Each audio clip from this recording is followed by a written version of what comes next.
Right, welcome to episode 3 of Billy Graham's boxing podcast. I'm John Evans and I'm joined by Magnum PI, Billy Graham, in his tiger-themed safari suit. I like tigers. So that one.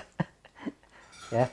If you're listening to this and not watching it, I suggest going onto the VIP YouTube channel and having a look at Billy's outfit. How would you describe it for people who are listening, Billy? Well, it's nice and comfortable with full of tigers on it. It's okay. I might go to Hawaii shortly. I don't know. It's good. How are you anyway? Yeah, I'm good. Thanks. Lots of work going on here, Billy. It looks... Yeah, it's going to be great when it's finished. Got a new pond being built behind us. There's a little digger. It's looking a bit like Jurassic Park by the time you finish, you reckon, don't you? Yeah, it's going to be great. It's look a bit prehistoric. It matches with the cliff face. Do you know what I mean? So yeah, it's going to be fantastic. It's not nowhere near finished yet. But this time next year it'll be great. This time next spring, you know. Oh, it's looking the part. It's looking the part. Boxing wise, Billy, I was watching this video going round of Gervonta Davis sparring. Lots of people get fed up about sparring videos and sparring stories being shared, but not bothered about that. I think the sad thing is we're talking about Gervonta Davis sparring rather than what he's doing in the ring. Well, I think Gervonta Davis is a great fighter. You know what I mean? I've got no complaints about him as a fighter. He's really explosive. He's really dangerous. I'm just a bit shocked at why they're not chasing Lomachenko. It's not like he's a young guy. I know he's only young, yeah, but as a guy coming up, he's already a bona fide world champion as it goes today. So I'm just wondering why he's not chasing Lomachenko, because Lomachenko is the man to beat. Yeah. You know, he's just Lomachenko is unbelievable. So I would expect him to be chasing Lomachenko, but he's not. And I find that a bit astounding. You know what I mean? It wouldn't matter if you lost to him. And to be honest with you, he's in there with a shout because of his firepower and how explosive he is. Because you've got to knock Lomachenko out. Yeah. Do you know what I mean? And I had read an article called "The Chosen One" about Shaq Stevenson, and who's got a version of the world title, and they're talking about him and he is a great fighter. I know he's a very, very good fighter. That's for sure. But he's talking about, yeah, I'll fight Lomachenko. It's going to be a super fight. I'll fight Lomachenko in 5 years. For fuck's sake, he'd be ancient. Yeah. For the fighter. What do you think why do you think this is happening? You know, a lot of these young promising fighters, you know, you've got Gervonta Davis, Shakur Stevenson, there's Devin Haney, there's Ryan Garcia. They talk about fighting each other, but none of them seem to have really set the targets on Lomachenko. What we've got to do, we've got to say Teofimo Lopez, the Mexican guy, he's run headlong towards Lomachenko, so we can excuse him. Oh yeah, absolutely. But why do you think a lot of these guys talk about each other, but not about taking on the man, the best? Well, I think it's because they're scared of him. I mean, look, you've got to wait for your right time. You've got to wait for your right time. But when you've got a version of the world title and you're making good money, I think that I think you should be chasing the guy who's gonna go down as one of the best fighters who've ever lived, pound for pound, and to have the opportunity to fight him. Look, Crawler took the chance. There's plenty who took the chance. And let's face it, in reality, certainly if you go back, Lomachenko was not even a lightweight. No. Luke Campbell, who's a good fighter, trust me, he's a great fighter. Do you know what I mean? But did you see the difference in size of him and Lomachenko? Yeah. So they've all got size on this guy. Do you know what I mean? Yeah. But nobody seems to want to fight him. Well, like I said, Steve, he wants to fight him. But I just think that, you know, they're not gonna be written off because Lomachenko beats him, and Lomachenko's no spring chicken as he is. No. Do you know what I mean? So I'm just pretty astounded. You keep people. I understand keeping people back. Yeah, well, I was going to say when you've got a promising fighter coming through, it's about navigating your way, isn't it? The right fights get chosen at the right times, the right opponent. Yeah, of course. Someone might be on the way down until you get to that title. But when you get to that title, shouldn't your emphasis change on remaining unbeaten, and you should just realign your aims and go for the main man. Go for the main man. We could have, me and Ricky could have sat back and waited for Costa to slide more, before he made any attempts of becoming the undisputed champion. But we was massive underdogs.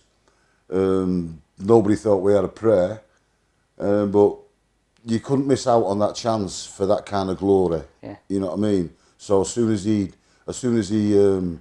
what he did with Taki and Ray Oliveira, I said, now's got a bit of time. It's got to be now. Do you know what I mean? Yeah.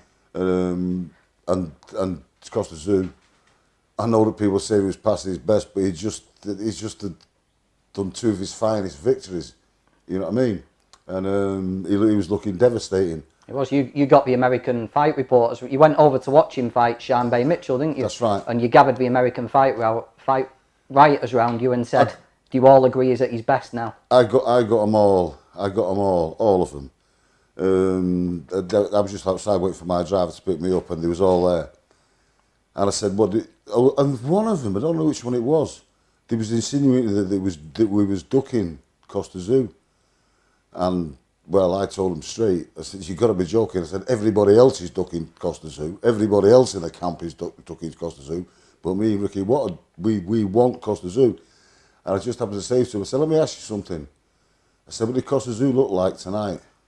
Did he look as good as he's ever looked? Yeah. The other day said, yeah, he was devastating. I said, was he as good as he's ever looked? And he says, yeah. I says, right. Well, when we beat him, don't say he was fucking past it.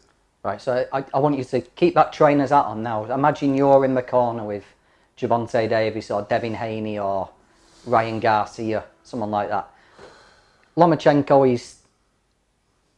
he's not a lightweight. Look at the trouble Linares gave him. Luke Campbell gave him a fight. Linares is a great fighter as well. Yeah. And he looks absolutely huge compared to Lomachenko. He's not fought for a year. He's 30-odd, and you've got a very skilled, dangerous young fighter like a Gervonta, like a Devin Haney. Surely that'd get your juices flowing. You'd be running headlong towards it, wouldn't you? It would be unbelievable. The man who beats Lomachenko is gonna get so much credit if they beat him as he is now. You know what I mean? They're gonna get so much credit. So why don't take the gamble? Because what a scalp! Do you know what I mean? The scalp has to be worth the risk. And I've avoided fighters on the way up and stuff like that, of course, because that's what you've got to do if you're looking after your fighter. You know what I mean? So I understand that kind of logic, but I think that they should be... I can understand the management. I can definitely understand that. I know boxing is a business.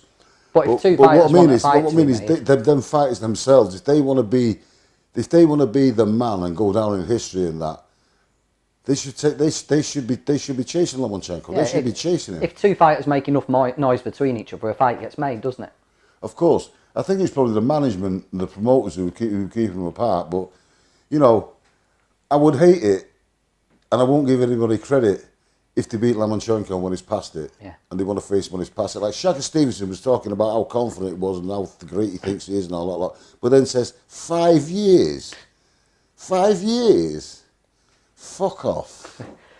Another little side to this, I know gets you go up. Do you think by these... And then you know what? The same thing happened to Golovkin. I was going to say, do you think these young, talented fighters not taking the chance and not testing out these great fighters, it prevents us seeing fighters like Lomachenko and Golovkin at their best?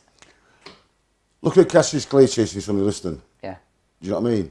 He was 21 years old when he was chasing Sonny Liston. 22 years old, just about. Ray Leonard ran straight at Thomas Hearns, and Hearns ran at Leonard. That's right. Do you know what I mean? And I definitely agree of keeping fighters apart till it gets bigger and all that lot. But anybody who fights Lomachenko now is massive. But the same thing happened with Golovkin. Canelo is going to be a love. Do you know what I mean? And he's definitely an all-time great. He's going to go down in the Hall of Fame. The management made the right decisions. I'm not daft on how boxing works, but I just think it was a travesty the way Golovkin was kept out of these big fights for years, and he was taking less money than his opponents. You know what I mean? He was the best fighter to watch in the world, on the planet. Do you know what I mean? And one of the best middleweights who's ever lived, and he's a natural middleweight as well. if it would have been the same, if he would have been back in the day, he'd have fought at middleweight, and none of them would fight him. Still, he's seen signs of slippage. Yeah. Do you know what I mean? I can understand the promoters doing it, but the fighters, no. I mean, look. Macklin stepped up to the plate. Do you know what I mean? Did a few of them that did, but he'd been avoided for years before that, and nobody wanted to take him on when he was at his best. Nobody wants to take Lomachenko. Well, these young champions don't want to take Lomachenko now while he's still on fire. Yeah. Do you think that? I know. And Lomachenko wants to fight everybody, and Golovkin wanted to fight everybody. I know UFC's popular, and you can have UFC guys headlining cards who've lost 15 fights. It doesn't matter. Do you think that unbeaten record is still the most important thing in boxing, Billy? I think it's always been something what people are going about. Not way back in the 40s and 30s and 50s and that. All the great fighters lost. Do you know what I mean? I think it was something what come about in the 70s, and I think it started because you got for the first time in history, you had two unbeaten fighters like Joe Frazier and Muhammad Ali, who was both unbeaten, fighting for the heavyweight championship of the world. And that, look, I've lived through loads of eras, right? That was the biggest fight. That was the biggest fight ever. Yeah.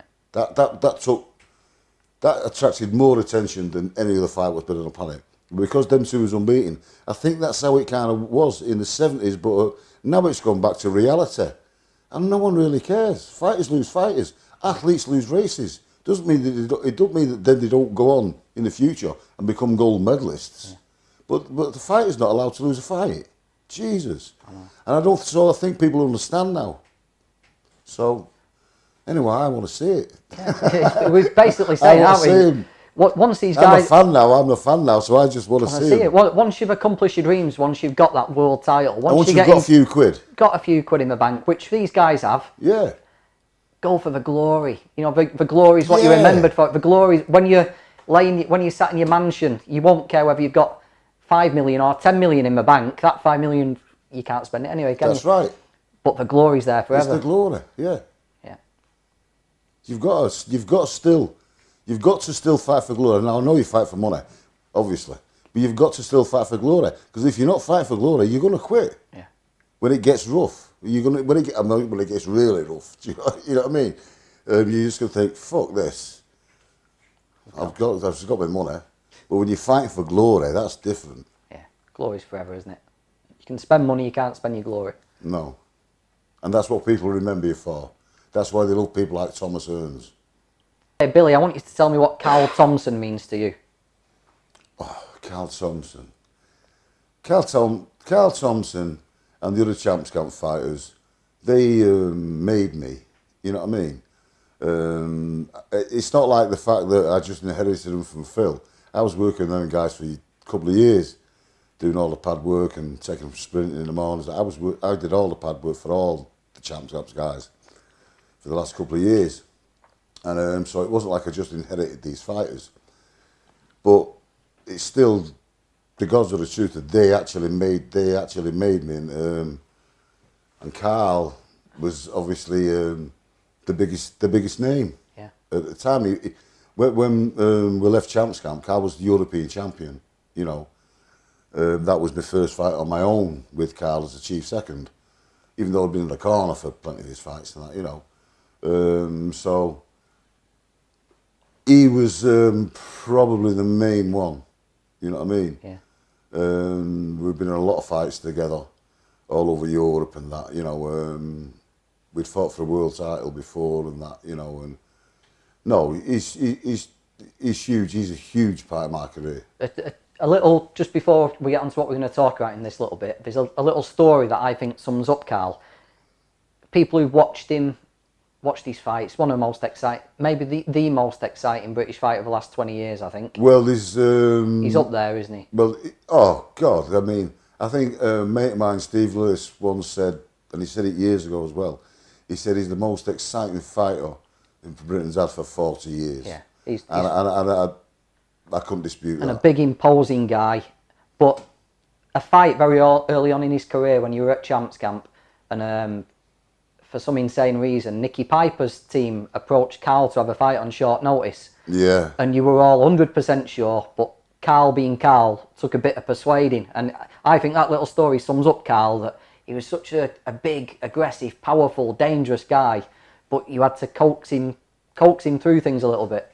Look, Carl was a top class kickboxer. Yeah. You know, I think he's fought for the world title at kickboxing, but it's a different sport.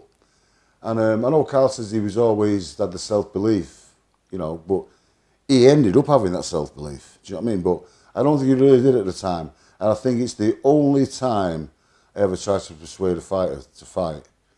I arrived at Champs Camp this morning. Phil Martin shouted me in the office.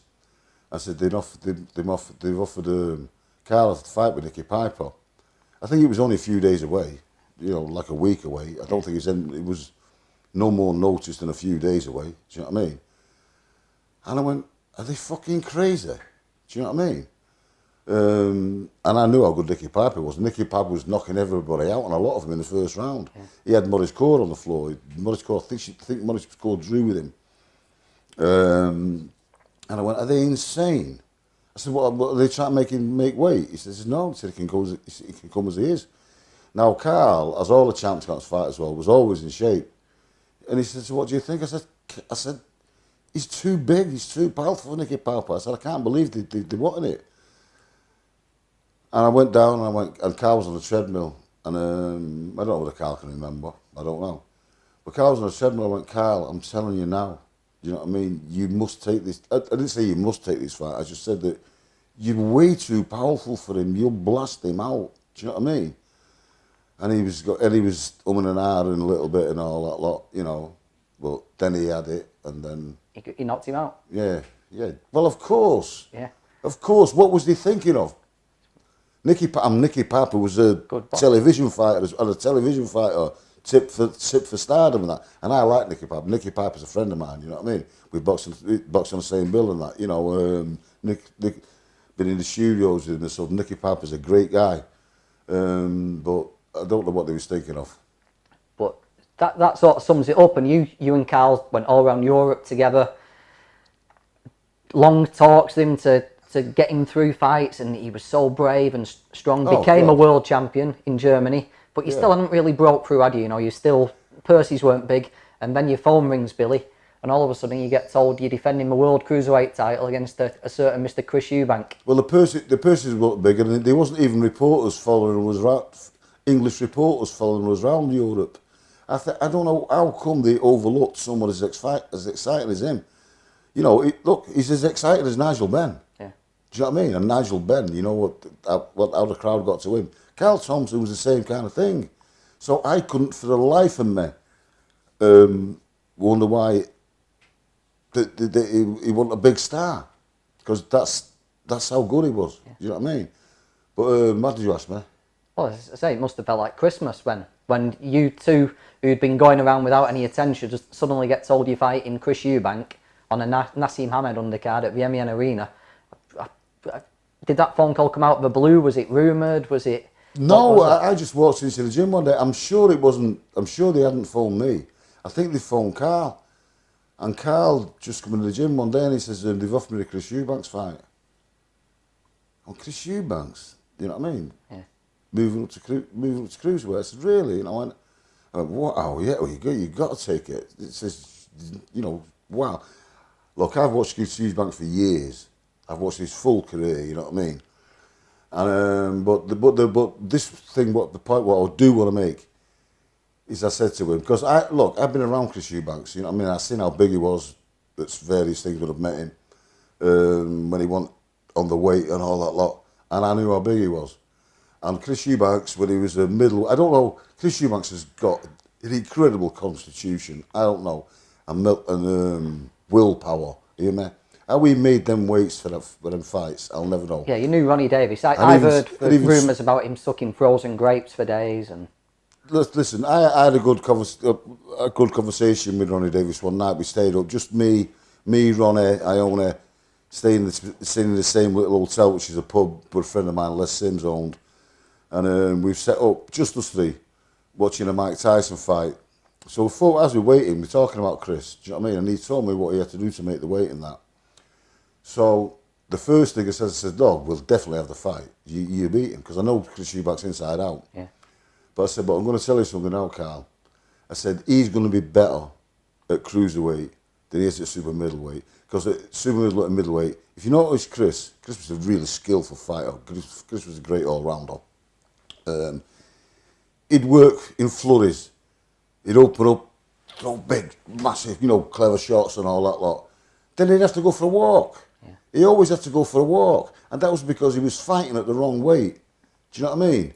And these are the days when cruiserweight was £190. Like these days, it's £200. Yeah, that's so right. when you think about it like that, yeah, maybe light heavyweight would have been his ideal division, but cruiserweight wasn't.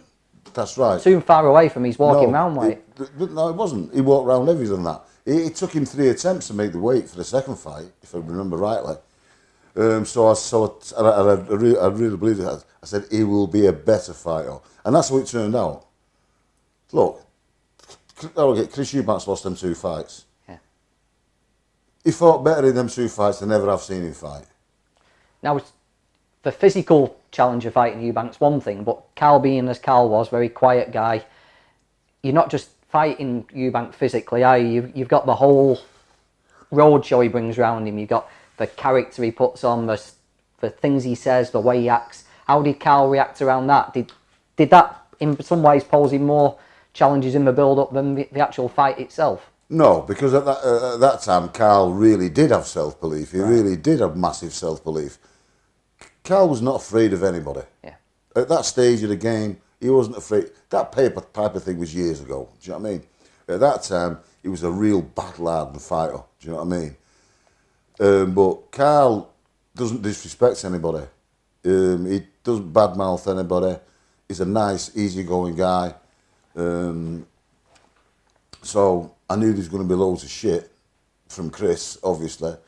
But what it did do, it upset Carl and embarrassed him. Chris could be very embarrassing at times, you know what I mean? Well, but if he was trying to put any fear into Carl, and I was really confident about winning the fight, absolutely confident, 100% confident.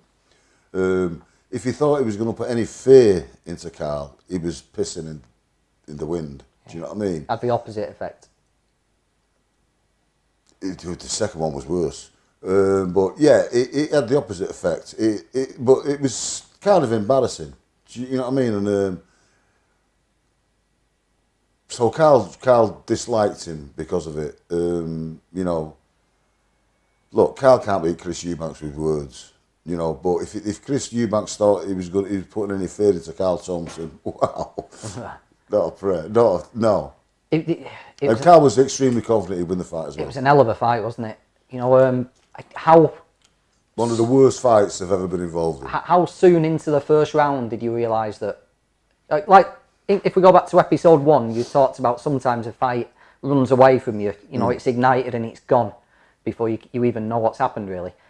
Was this one of those fights, or was this a fight where you felt, although it was horrible and vicious, you always felt like you were in control and you could control what was happening? I always knew that I was confident throughout the fight that Carl was still going to win, because even though I know that Chris Eubank had a lot more in the tank at the heavier weight, I just knew I knew what Carl had in the tank. You know what I mean?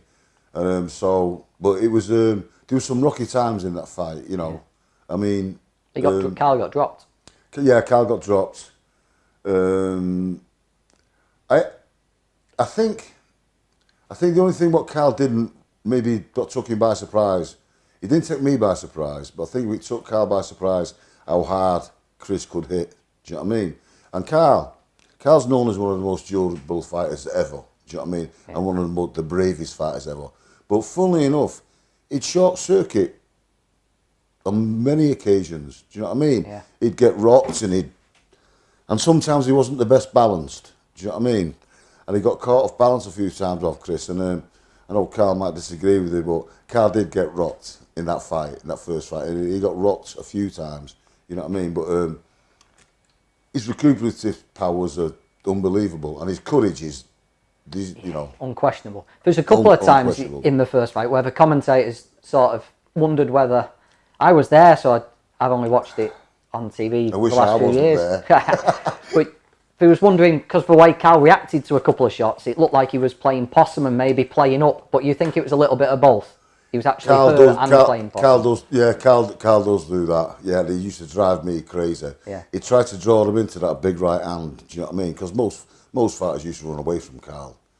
I don't fucking blame him for that. Like, you know what I mean?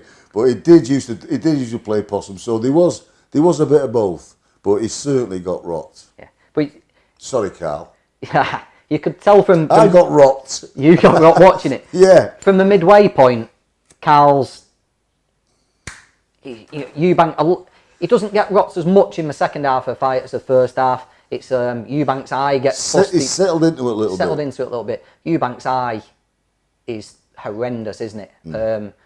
If you've seen the photographs of it, how he fought for the last 5 or 6 rounds with that, I've got no idea. Because Chris Eubanks has definitely got, and I'm not using the word lightly, indomitable courage. Yeah. He's one of the bravest men I've ever met.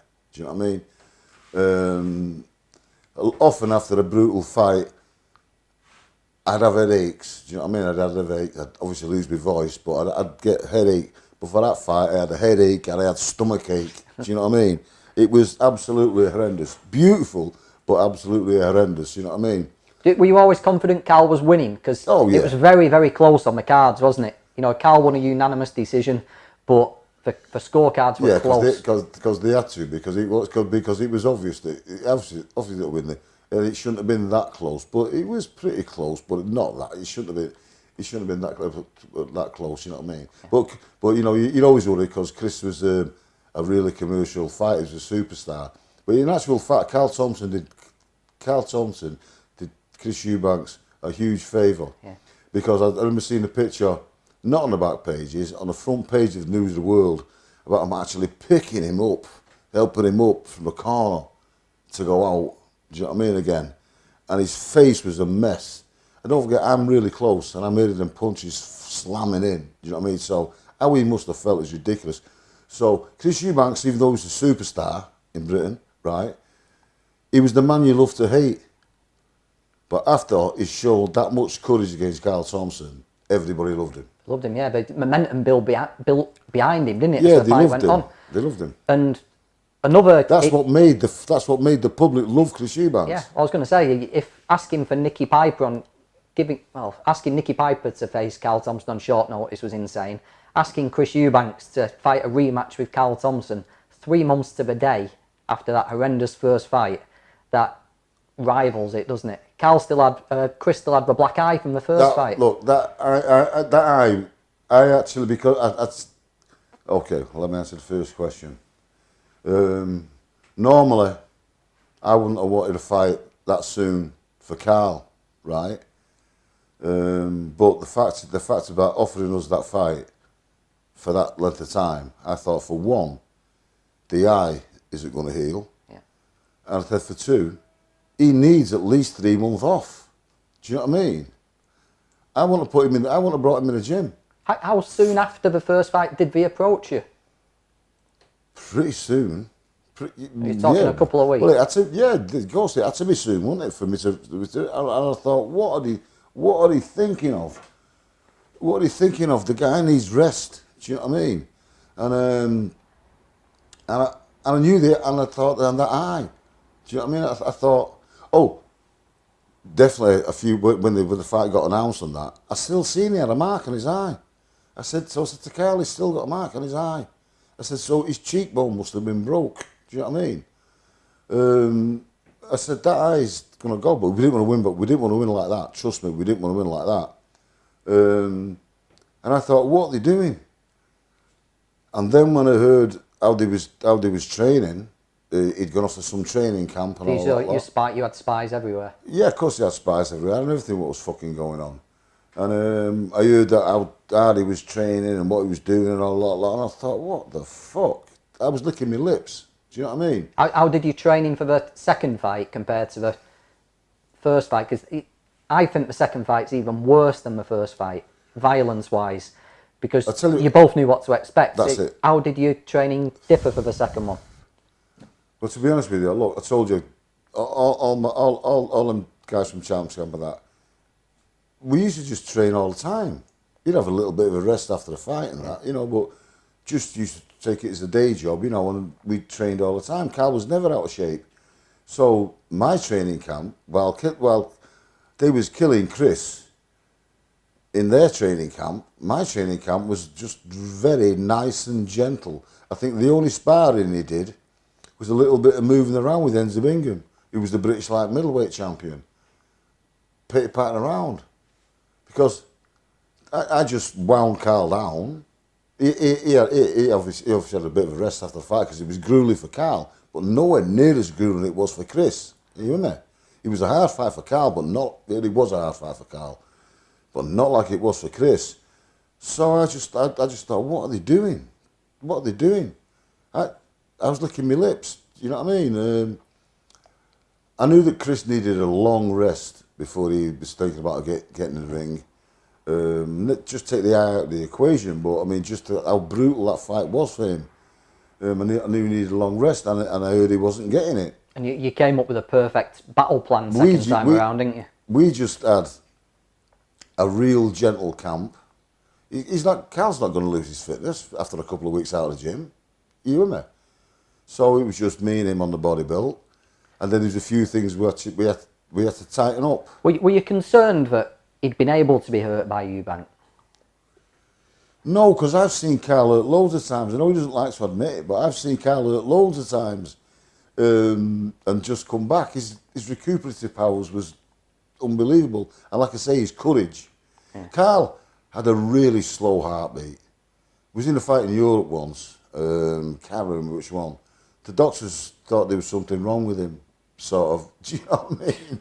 Because his resting heartbeat was so slow. Yeah. But that's why he's got loads of stamina and loads of recovery powers and that. He had a fantastic engine, you know.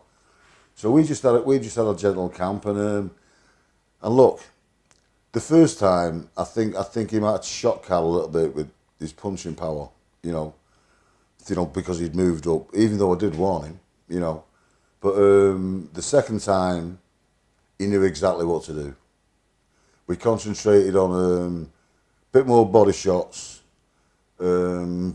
specifically got in that middle, you know.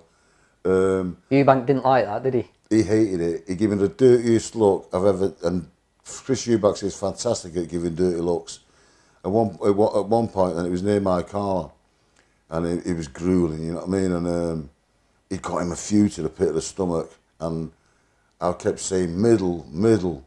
Obviously, Carl knew what that meant. You know, when Chris Eubank looks over to me in the corner and just gave me the dirtiest look, you know. But Carl was absolutely fantastic in the second fight. He'd been in there with Chris then. He knew what Chris was because he'd been in there in a grueling fight with him over 12 rounds. So he knew exactly what he did wrong and how he could put it right. And we knew that. Look, the tactics they used to come and try and knock Carl out. I knew they was going to do that because if I had Chris Eubanks, that's what I would have done. Yeah, you knew he couldn't win a long fight. I knew he couldn't win a long one, right? And I knew that Carl would improve from the first one. I knew quite well Carl was improved. Carl knew what Chris Eubanks was about then. You know what I mean? So I knew that's what they were going to do because that's what I'd have done. If I had Chris Eubanks, I said, listen, you've got to do him. You've got to knock him out because that's the only fucking chance you've got to win him. So I knew exactly what they was going to do. So Carl was prepared for that. And we'd also sort of rehearsed it. And Carl was refreshed, are you me? And we sort of rehearsed it and said, listen, he's going to come out fast. He's going to try and knock you out on that. So Carl was prepared for that then. Do you know what I mean? I think the first time we thought Chris was just going to run. You know what I mean? And go for a rest and all that lot. But I knew that wasn't going to be the case. But this time, he was proper prepared. And so we knew he was going to come and try and knock us out. You know what I mean? So like I said, he was prepared for that. And like, let Chris throw, then answer him back. But take more care. But the main thing is, keep him working. Make sure he's fucking working. Which wasn't hard, to be honest with you. Do you know what I mean? Well, when you watch the 2 fights back, what do you think watching the second one? For me, that's an horrendous fight to watch. They're both just taking lumps out of each other. It was brutal because he knew Carl as well. They was missing less than Yeah. than he did in the first fight, because Chris is smart as well. You know what I mean? The shots what he was on, he was clean. The body shots what he was hitting him with. The first fight was more dramatic, but the second fight was more brutal. Yeah. If you got a good eye, you know what I mean? Because the first one was more dramatic, but I knew he couldn't. I knew he couldn't keep. I knew that Chris couldn't keep this up. So we was holding a little bit back, and I'd say to Carl in the corner, we'd already rehearsed it in the gym. Do you know what I mean? And I told him if he gets tagged, just take him for a walk. Do you know what I mean? Yeah. Just clutch him and take him for a walk. But he didn't really get rocked in that second fight, because he'd learned so much from the first one. So he was behind on the cards. He was behind on the card, but midway. But you weren't panicking this time. No, I didn't. I didn't know he was behind on the cards, but I knew that if it was close, that they'd get the decision, because Chris was more commercial, especially after that heroic stand in the first fight. But no, the second fight was going absolutely, completely to pan. The eye had blown up as you predicted. Yeah, but we didn't want to win like that. We didn't want to win like that. We was going to knock Chris out that night. That was the plan. We was going to knock him out. So Carl, like I say, he's got an incredible engine. So I'd asked Carl between every round, and he told me. So he's got to tell me the truth. How does he feel? How does he feel? He went, still strong, still strong. I went, okay, just keep him working, just keep him working. Next round, how does he feel? Still strong. As it was getting closer, stop. End of the ninth, yeah. End of the ninth, yeah. So when we get into about 6, he went. I think it was probably about 6. He went, no, he's weakening. He's weakening. I could tell myself, but I just want to know if he can tell, because he knows better than me, because he's in there. But I know what I'm looking at, and. Then he's going, no, he's slow. Then the next, he's weaker, he's slowing down. So the time when they pulled him out, which that was the good thing, that was the right thing to do. Do you know what I mean? We was just about to tighten the screws. Carl had been cruising in that second fight. Do you know what I mean? And don't forget, I knew what he had in the tank, because he did it all with me. I know what work he was capable of doing. Yeah, because he hadn't been sparring heavily. You'd had him on the body belt, so you knew exactly what he had in the tank. I think he just moved around with Eubank for a couple of rounds. Yeah, we just mostly worked on tactics, and we was just about to let him off the leash. He was just about to put his foot on the gas. Do you know what I mean? He had loads left. Carl had loads left in the tank. Chris had nothing. The only thing he had in the tank was heart. Are you with me? And you know what? He didn't even want the fight to be stopped. He wasn't, and that wasn't false. He didn't want them to stop that fight.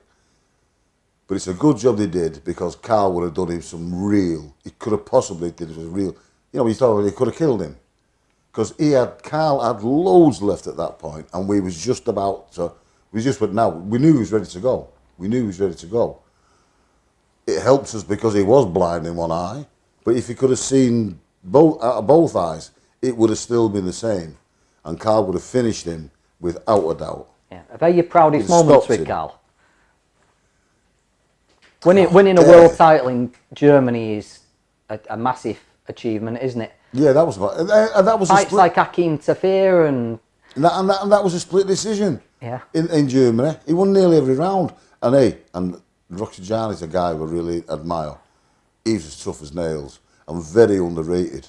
I underrated him in the first fight. Do you know what I mean? But I didn't in the second. What did you say? What was you asking? I was going to say, is that your most memorable night with Carl? When you look back on your time with Carl, what's the moment that stands out? God, he was. There was so many men. The first fight on our own, Hakeem Tafe, is massive to me. Carl's had. It's not like just with the nights. The nights with him. It's the nights of my career with Carl. They're some of the best memories. The best memories of my career. Of your whole career. Of my whole career with Carl, not just Carl himself. You know. Yeah, probably. Because Eubank had something about him. He has that X factor, doesn't he? It's winning a fight, but it's beating Eubank as well. Well, the fights were so brutal, and that any fight what's brutal, they're actually the worst nights of your career when it's happening. They're the worst nights when it's happening. Do you know what I mean? But they're the ones what you remember. So the nights with Carl, some of the nights with Carl was without a doubt the best nights of my career, and yeah, probably because of who it was, and because of how fantastic the fights was. I mean, it wasn't just a brutal fight, like swinging and and it was class. Yeah, it was class. It was beautiful, but really brutal. So. Yeah, they're two of the best nights of my career. But I get a bit pissed off about people thinking that he only lost that fight because it was the damage. Carl didn't want to win like that. Carl was gutted that he was stopped on that because of that eye. Yeah, because Carl knew he was going to knock him out, and he was going to knock him out. And he still had that anger in him, didn't he? You know, they might have respected each other after the first fight, but he still had that anger. Well, because the talking carried on between the two fights. Carl always respects people. I mean, I remember in the first fight he was touching gloves, and it's something what I always say to my fighters. Do you know what I mean? Don't touch gloves during the fight. Do what you want with him after the fight. Kiss him to death. You know what I mean? Because you do. The more respect you've got. You know what I mean? But I'm not a fan of people touching gloves in a fight. I'd go, he's not your friend. You know what I mean? He thinks you're trying to be his friend if you're touching gloves. So Carl was doing that in the first fight, but he did do it in the second fight.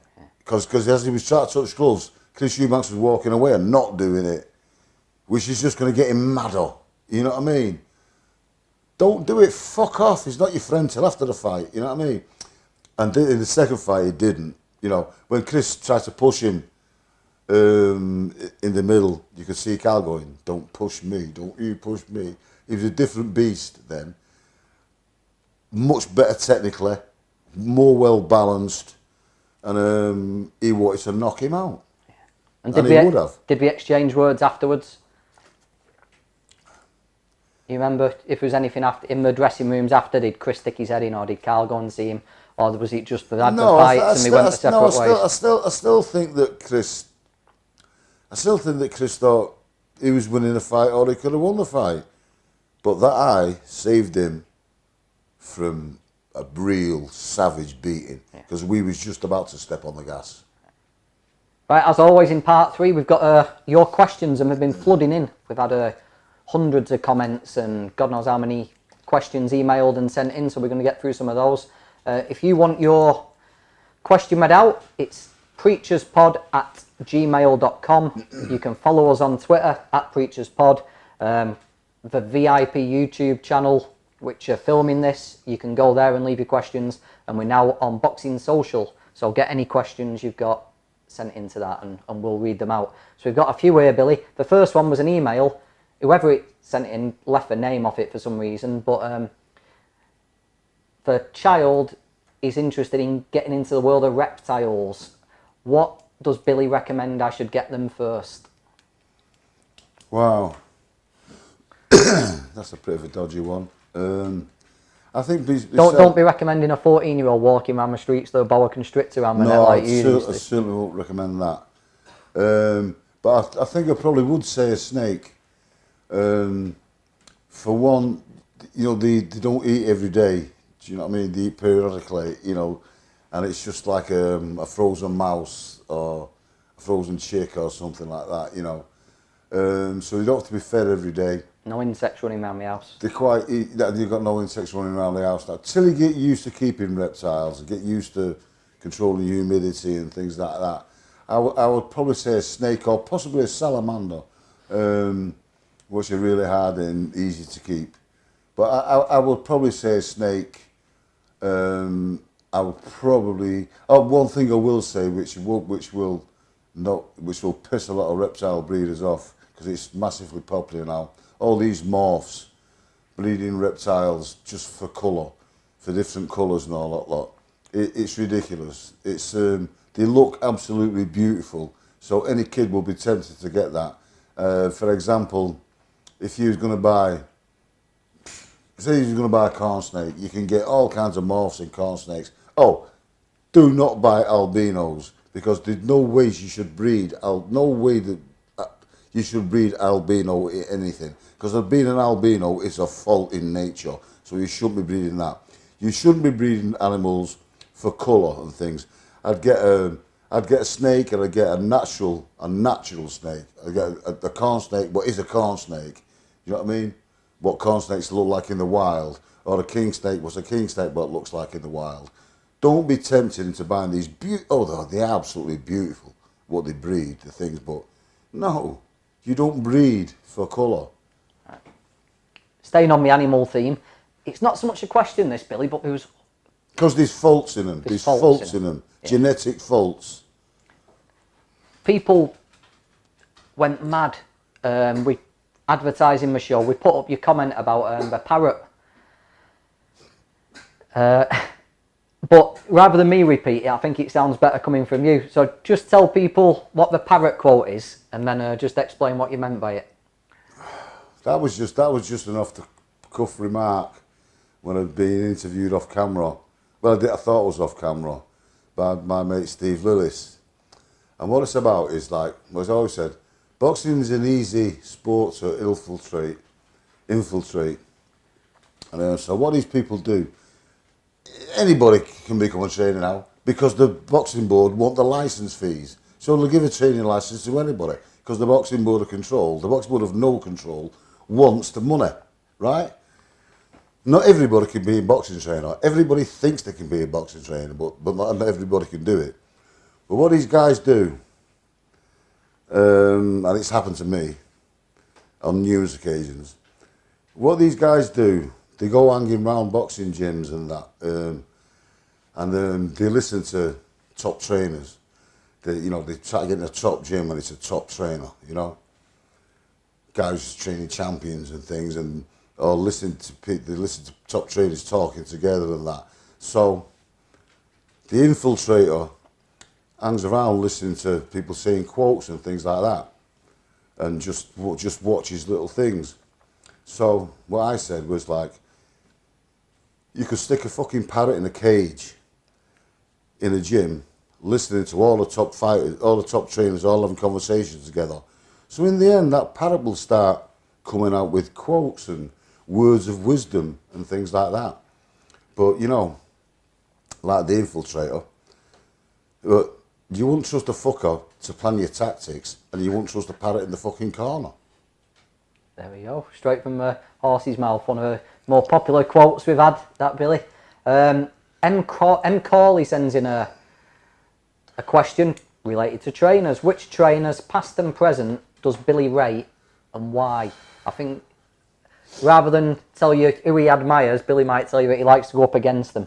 That's just me guessing.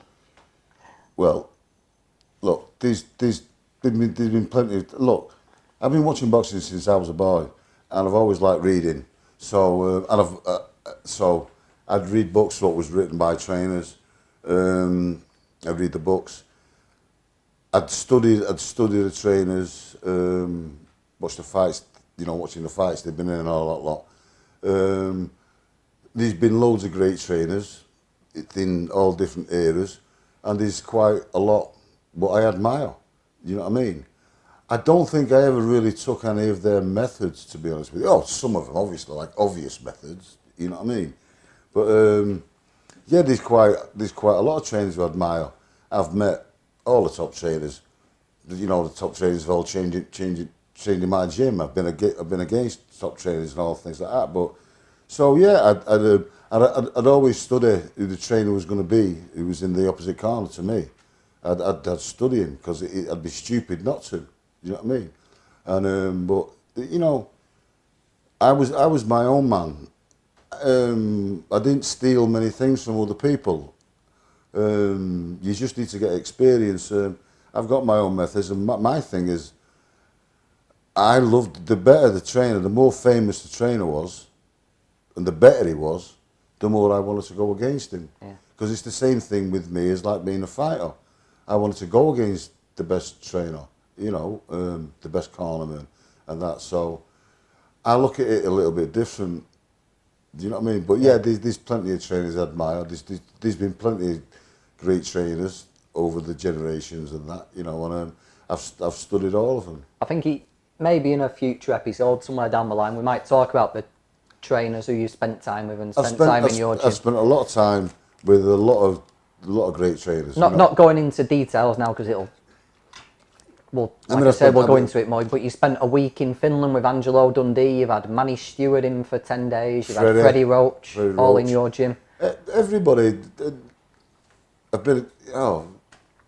It's countless. You know what I mean? And there's loads of trainers who really respect. Yeah. Loads of trainers who really respect. But I can't say specific. Whatever. But I'd be a fool to not know that somebody's good in the other corner. Yeah. You know what I mean? But funnily enough, you know, sometimes if it's a great trainer in the corner, a really experienced trainer, it's sometimes better because you all know the same things. There's no such thing as the best trainer in the world. Because all the top trainers all know the same thing because some things are facts. They're absolute facts. Yeah. You know what I mean? So when you're going against a top trainer, you can predict what he's going to do. Sometimes more than some guy who just gets lucky and got a good fighter.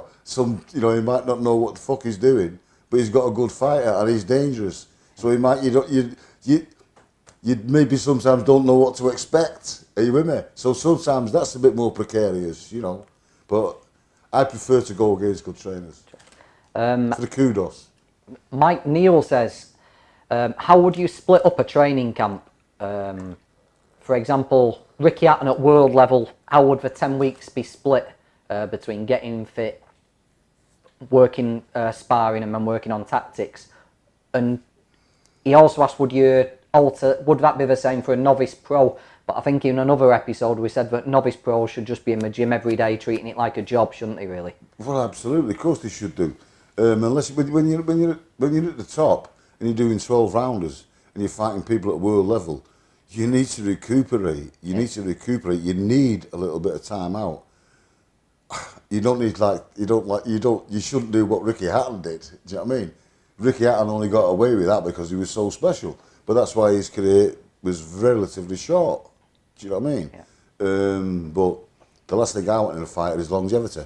But so for someone like Carl, say, or Ricky, or someone who's at world level, how long would your training camp have been? How long of that would have been fitness? How long of that would have been working on fight-specific stuff? Well, most of the fighters, the vast majority of my fighters, it didn't take much when you got a date to get fit because they took it on like a job. I obviously had others who didn't. You know what I mean? Now then it's a lot worse. Then it takes a lot longer. For example, I'll use Ricky because he's the most extreme. It would take me when he was first coming up. It took me nothing to get ready for a fight because he was always in the gym because he was always so busy.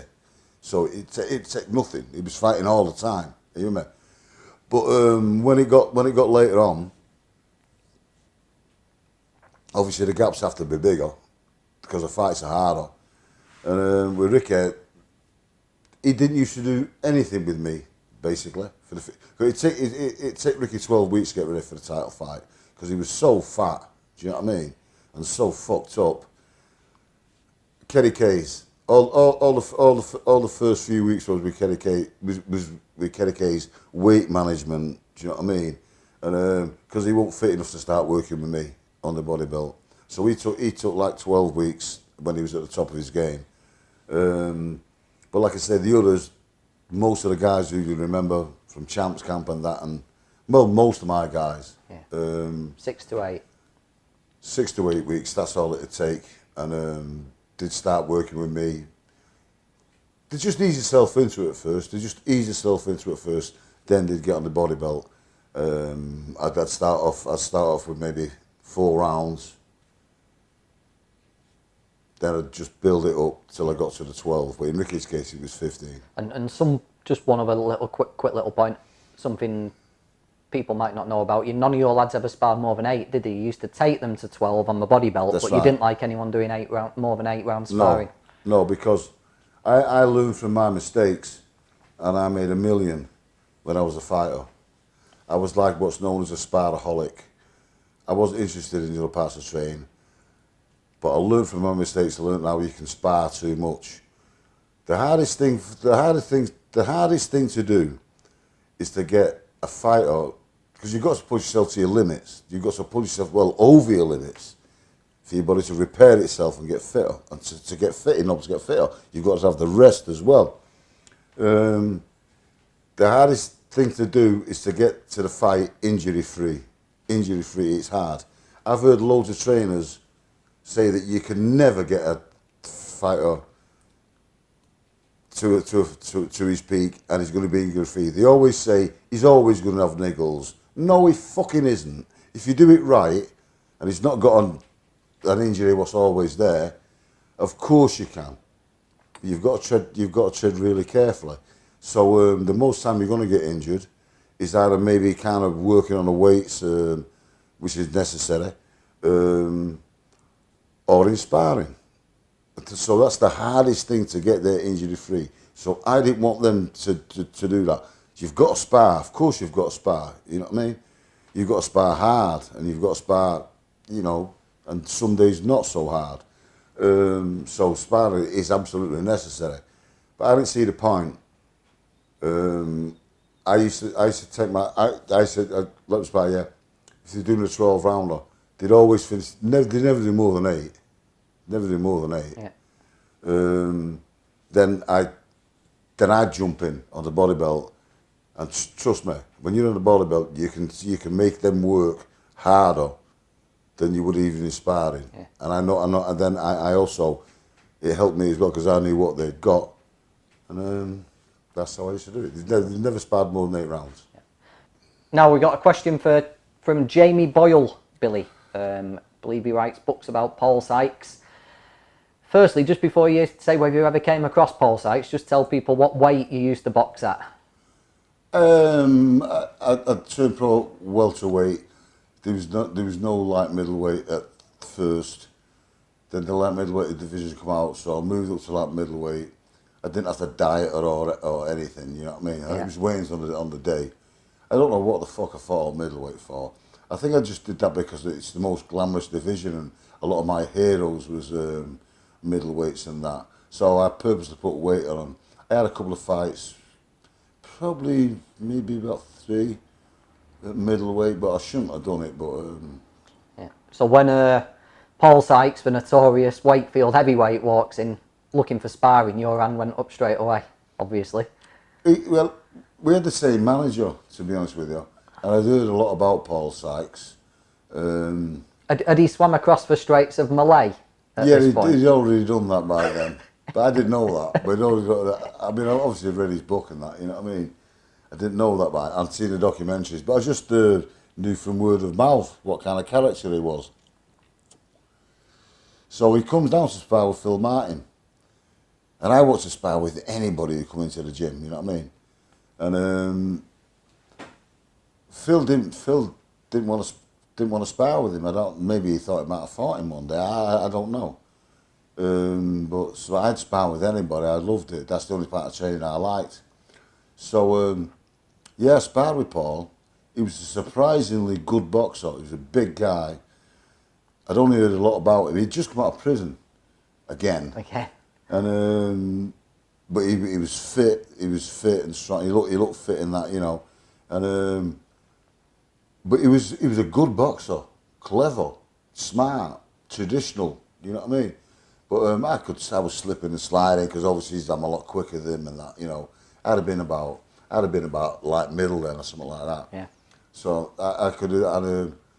So I couldn't believe all the things what I heard about him. I couldn't believe what he was like because he pulls me after we spar. So I ended up sparring with him twice. He come down again and spar with him, and having a conversation. So he wanted to talk to me, and he was being really praising me and that, and going telling me how good I was and that. Really nice and that, and sounded really intelligent. Really intelligent. I know since like he's very well read. Do you know what I mean? He's read everything, all the classics, and he's read all these things. I like to read myself, you know. Well, I used to in them days, and I was shocked at this guy, the way how polite he was and how eloquent he was and that. You know what I mean? And I was quite shocked. I expected some big rough fucking bruiser and that, and some rough ass fucker. That's not what it was like at all. But he was great with me. Do you know what I mean? But you could tell as you was talking to him that a bit further back in his mind, he was crazy as fuck. So, you know, he's a person you wouldn't like to cross. You knew that. You knew that by talking to him. Yeah. And he was being nice to me, but you knew that by talking to him, don't fuck around with this guy. He didn't invite you out for a night in Wakefield? I'd have run a fucking mile if he'd invited me out, because I'm sure that once he's had a couple of pints, someone's getting banjoed, and it wasn't going to be me. So I just politely said, Paul, no, I'm not going out tonight. Well, there you go, Jamie. He did meet Paul Sykes. And that's episode 3 done and dusted. So keep your questions coming in, keep your comments coming in. We're getting quite popular now, so keep sharing it around and reviewing us. Email is preacherspod@gmail.com. Forgot then. Twitter is @preacherspod, and that seems to be getting bigger all the time. The video is on the VIP YouTube channel, and Boxing Social are going to show it as well, so that should open us up to plenty more people. And thanks for listening. We'll see you on episode 4.